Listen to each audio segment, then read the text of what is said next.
Bonjour et bienvenue dans cette première vidéo portant sur le thème que nous partageons avec la physique, le thème commun, nourrir l'humanité. Dans une première partie, nous allons voir la problématique du thème, c'est-à-dire qu'est-ce qui va nous intéresser, qu'est-ce qui va nous guider dans cette première partie. Alors cette problématique de nourrir l'humanité est tournée vers les problèmes de nutrition globaux au niveau mondial. Actuellement, la Terre est peuplée d'environ 7 milliards et demi d'individus. Les projections qui ont été faites prévoient, comme vous le voyez, environ quasiment 10 milliards d'individus à l'horizon 2050-2060.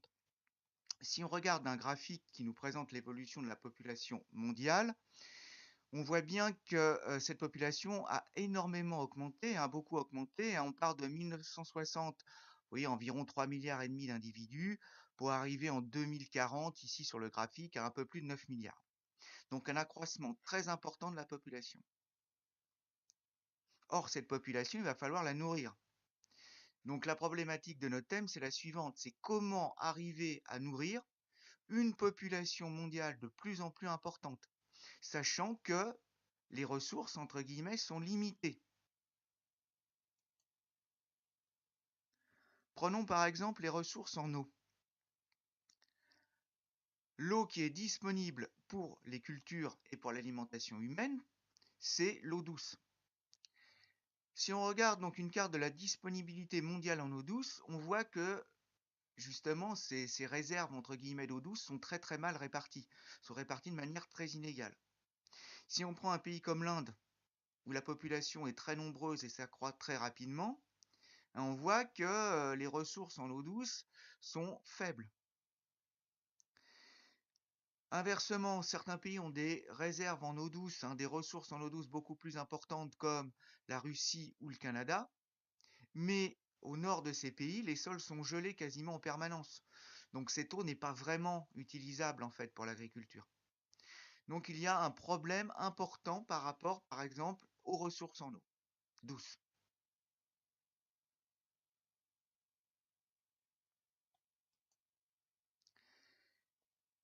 Si l'on prend maintenant la répartition des sols cultivables. Et ces sols cultivables, comme vous voyez, là aussi ne sont pas répartis de manière homogène. On voit donc qu'il y a des zones entières qui ne sont pas cultivables, comme les grands déserts secs, arides et chauds en Australie par exemple, ou en Afrique, le Sahara.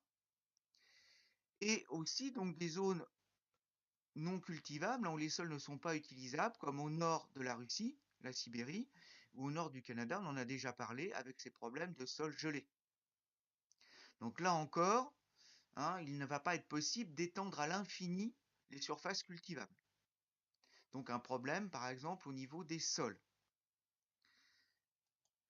Tous ces facteurs vont nous guider à travers ce thème pour essayer de répondre à ces différentes questions. Comment nourrir une humanité de plus en plus nombreuse, tout en respectant l'environnement, en dégradant au minimum notre environnement, par exemple les sols,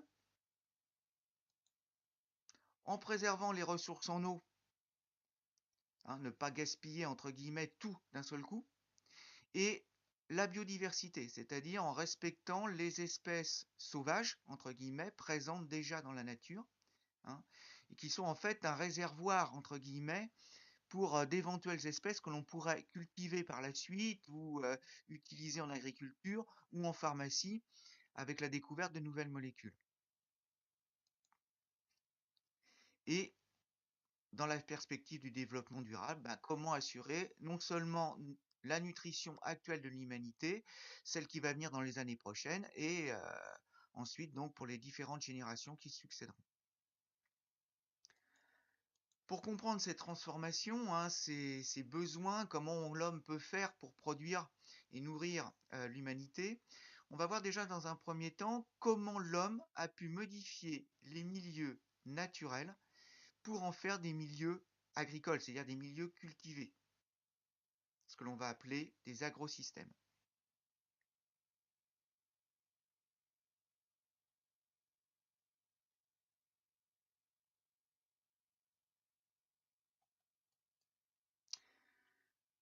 Alors on va partir d'un écosystème naturel, entre guillemets, puisque en fait l'homme intervient beaucoup dans les écosystèmes, même actuellement, il n'existe plus beaucoup d'écosystèmes entièrement vierges où l'homme ne serait pas intervenu. Bon.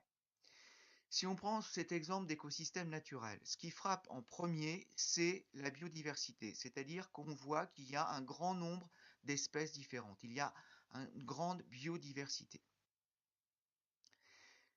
Les êtres vivants qui vivent dans cet écosystème constituent un ensemble, si vous voulez, on les regroupe sous le nom de biocénose. Dans ce terme, on regroupe tous les animaux, tous les végétaux, tous les champignons, tous les micro-organismes qui vivent dans ce milieu. Ces êtres vivants, ils vivent dans certaines conditions physiques et chimiques. Température, pH du sol, salinité de l'eau si ce sont des organismes marins. Ces conditions physiques et chimiques de l'écosystème constituent ce que l'on appelle le biotope. Donc un écosystème, pour les biologistes, est constitué de deux choses. Le milieu de vie, l'environnement physico-chimique appelé biotope, et l'ensemble des êtres vivants qui y vivent, la biocénose. Et une des caractéristiques des écosystèmes naturels, c'est de présenter une grande biodiversité, c'est-à-dire d'avoir un nombre d'espèces vivantes très important.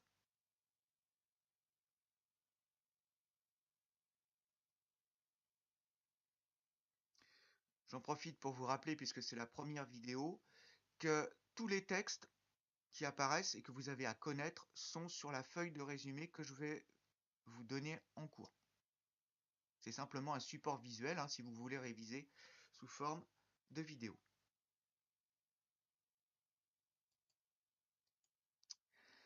Puisque l'on parle d'alimentation, les relations qui vont nous intéresser entre les êtres vivants des écosystèmes sont essentiellement les relations alimentaires. Tous les êtres vivants de l'écosystème établissent entre eux des relations alimentaires, et on peut les regrouper, comme vous le savez, dans des chaînes alimentaires. L'ensemble de toutes les chaînes d'un milieu, d'un écosystème, s'appelle le réseau trophique.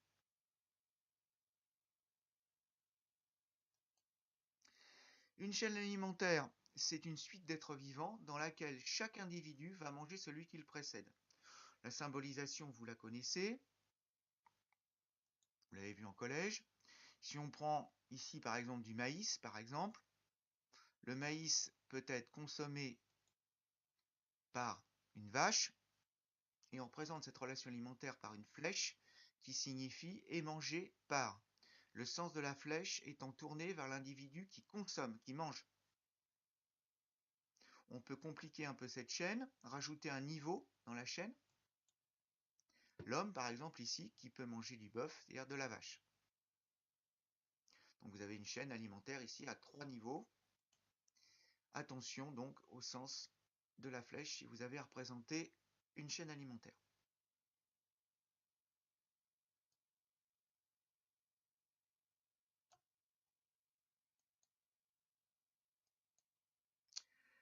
Dans ces écosystèmes, tous les êtres vivants produisent leur matière vivante, c'est-à-dire leur matière organique. Ils construisent leurs tissus, leurs organes, leurs racines, leurs feuilles, leurs tiges pour les végétaux, leurs squelettes, leurs muscles, leurs tubes digestifs, etc. pour les animaux. Une particularité, un groupe d'êtres vivants à part, ce sont les végétaux chlorophylliens, c'est-à-dire ceux qui possèdent de la chlorophylle, cette substance verte qui leur donne leur couleur. Ces êtres vivants, grâce à la chlorophylle, sont capables de fabriquer eux-mêmes leur matière organique à partir de matières minérales, sels minéraux, eau et dioxyde de carbone présents dans l'air, et en utilisant comme source d'énergie la lumière due au soleil. Ils sont donc capables de produire eux-mêmes leur matière organique. Ce sont des producteurs, ils produisent en premier, c'est ce que dans les écosystèmes, ce sont eux qui produiront en premier la matière organique. L'ensemble des réactions chimiques qui permettent cette production de matière organique à partir de matières minérales et de lumière s'appelle la photosynthèse.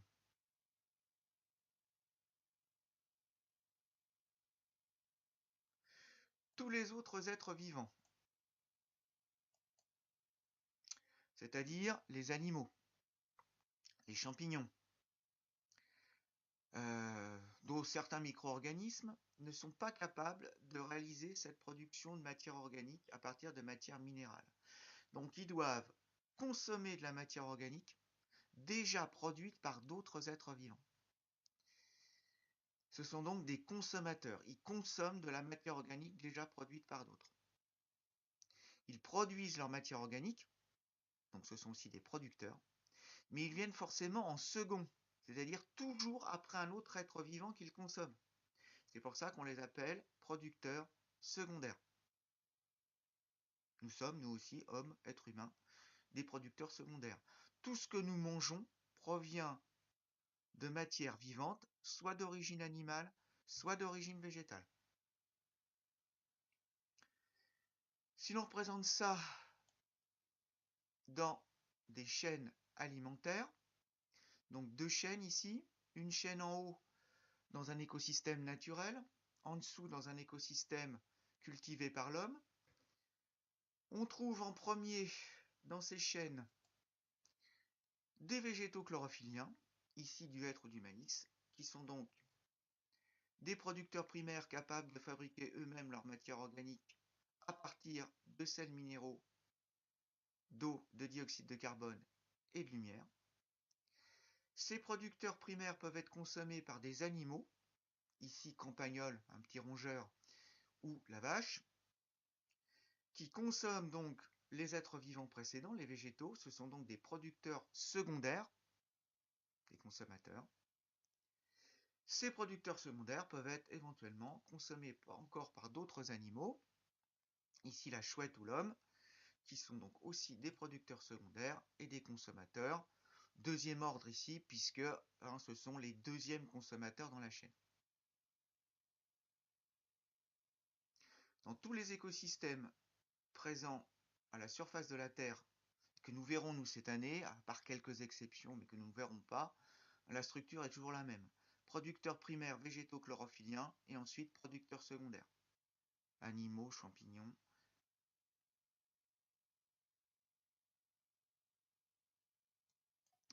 Passons maintenant aux agrosystèmes, c'est-à-dire aux écosystèmes qui ont été transformés par l'homme dans le but de produire de la matière pour la consommation. Si on regarde une photo d'un champ de maïs, par exemple, on est tout de suite frappé par la présence d'un seul être vivant. La caractéristique des agrosystèmes, c'est d'avoir une très faible biodiversité. L'homme cherche à produire en général une espèce. Le maïs, le blé, le riz. C'est valable aussi pour les animaux. Sur une certaine surface de pâture, on va chercher à produire de la viande bovine, par exemple. Pour cette raison, on voit tout de suite que les agrosystèmes ou écosystèmes cultivés sont des écosystèmes totalement artificiels, modifiés et entretenus par l'homme, dans le but de permettre donc la production d'un maximum de ce qu'on appelle la biomasse, c'est-à-dire la masse de matière vivante. Cette biomasse étant destinée à être prélevée, c'est-à-dire récoltée, sortie de l'écosystème, soit pour produire de la nourriture, maïs, blé, etc., mais aussi, même si on le voit moins cette année, pour produire de l'énergie, pensez aux biocarburants, ou dans un but industriel, par exemple ici dans notre région, le lin, la culture du lin, dans d'autres régions, la culture du coton.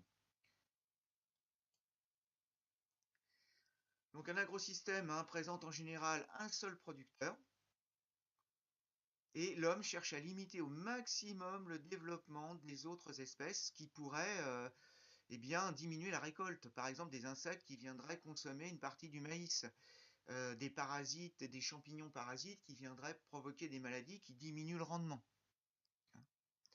Donc l'homme limite au maximum la biodiversité, de manière artificielle.